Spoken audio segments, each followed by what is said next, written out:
दोस्तों, धर्म अपनाने की चीज़ है, गाने की नहीं। इसलिए हम इस छोटे से वीडियो में समस्त गीता और कुरान को चाहकर जिक्र नहीं कर सकते। इसलिए सबसे पहले इस वीडियो में कुछ छूट जाए तो हम हाथ जोड़कर आपसे माफ़ी मांगते हैं। पर जो भी इस वीडियो में बताया गया है उसे कृपया ध्यान से सुनें और अच्छी तरह समझकर किसी निष्कर्ष पर पहुँचें। तो चलिए दोस्तों, इस वीडियो को शुरू करते हैं। गीता कुरान दोनों ईश्वर की वाणी है। ईश्वर की वाणी बड़े बड़े ऋषि मुनियों की वाणी से भी श्रेष्ठ होती है, क्योंकि ईश्वर ही सबका आदि कारण है। सभी गीता के अंतर्गत है, पर गीता किसी के अंतर्गत नहीं है। बाद में आने से कुरान अल किताब यानी सभी किताबों का संरक्षक है और सभी की पुष्टि करने वाला है। दोनों आस्थावानों को जीव, जगत और ईश्वर का अनुभव कराते हैं। गीता वह उपनिषद है जिसे श्री कृष्ण ने अर्जुन को महाभारत के युद्ध के पूर्व उपदेश दिया। कुरान कलाम-ए इलाही है जो सन 610 से 832 ईस्वी के दौरान रसूल पाक पर अवतीर्ण हुआ।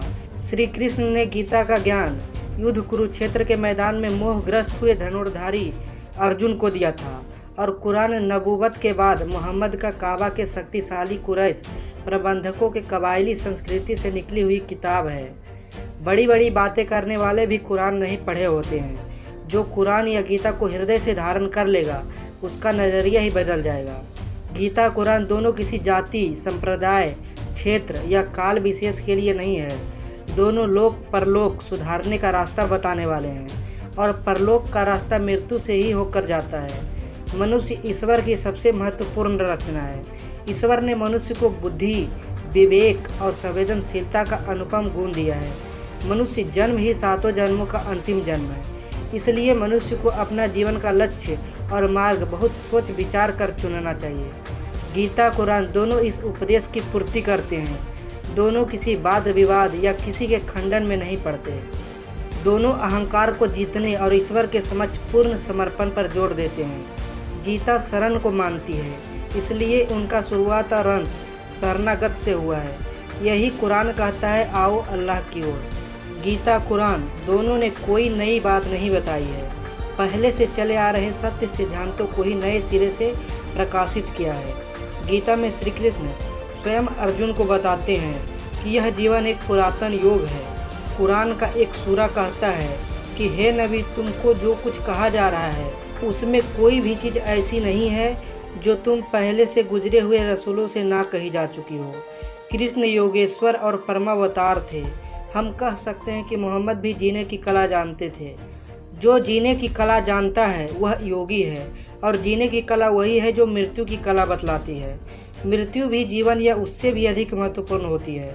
जो जन्मा है उसकी मृत्यु तय है। सूरा अन-निसा में यही कुरान कहता है, मृत्यु तो जहाँ भी तुम हो वह प्रत्येक दशा में तुम्हें आकर रहेगी, चाहे तुम कैसे भी या कितने भी अच्छे भवन में हो। गीता शास्त्र और कला दोनों से परिपूर्ण है, और कुरान भी, वह भी अमीर गरीब सभी को दुनिया को संवारने के सरल कला सूत्र बताता है।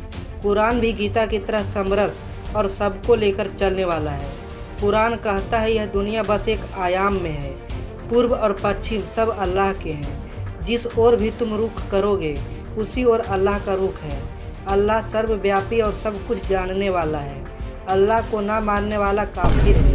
हम आपको बता दें कि कुरान में काफिर शब्द का कोई अस्थायी अर्थ नहीं बताया गया है, लेकिन इस पर भी मुस्लिमों के अनुसार काफिर शब्द का मतलब गैर मुस्लिम है, यानी मुस्लिम धर्म के अलावा बाकी सभी धर्म काफिर है।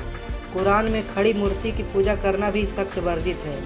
कुरान यह भी कहता है, सावधान कर दो, मेरे सिवा कोई तुम्हारा प्रभु पूज्य नहीं है, अतः तुम मुझी से ही डरो। कृष्ण कहते हैं, सब कुछ ईश्वर है, मैं ही संपूर्ण प्राणियों के हृदय में स्थित हूँ।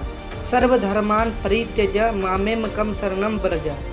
अनन्य भाव से मेरी शरण में आ जा। तमेम शरणम गच्छ सर्वभावेन भारत। हे अर्जुन, तुम सर्वभाव से उसकी शरण में चला जा। और यही काबा में 7 तवा करते हैं। बाल कटवाने और सर मुंडवाने की परंपरा है।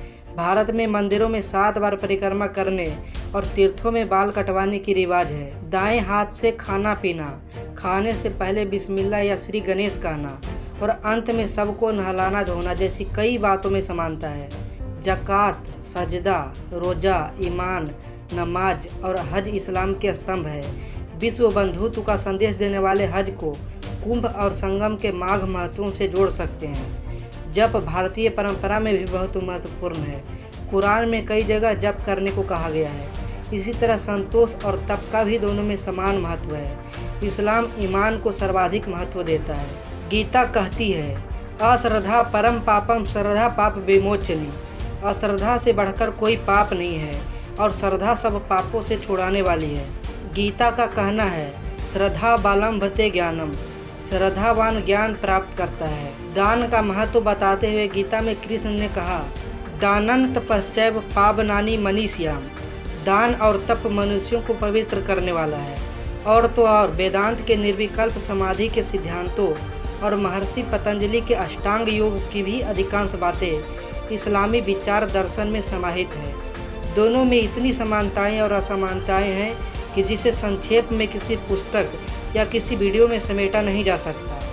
तो दोस्तों, अगर आपको यह वीडियो पसंद आए तो लाइक करें और बिना सोचे समझे डिसलाइक ना करें। और अगर आपको ऐसा लगे कि अभी भी कुछ महत्वपूर्ण बात ऐसी है जो इस वीडियो में कवर नहीं हो पाई है, तो इस वीडियो के कमेंट में पार्ट 3 आना चाहिए या नहीं लिख कर ज़रूर बताएं।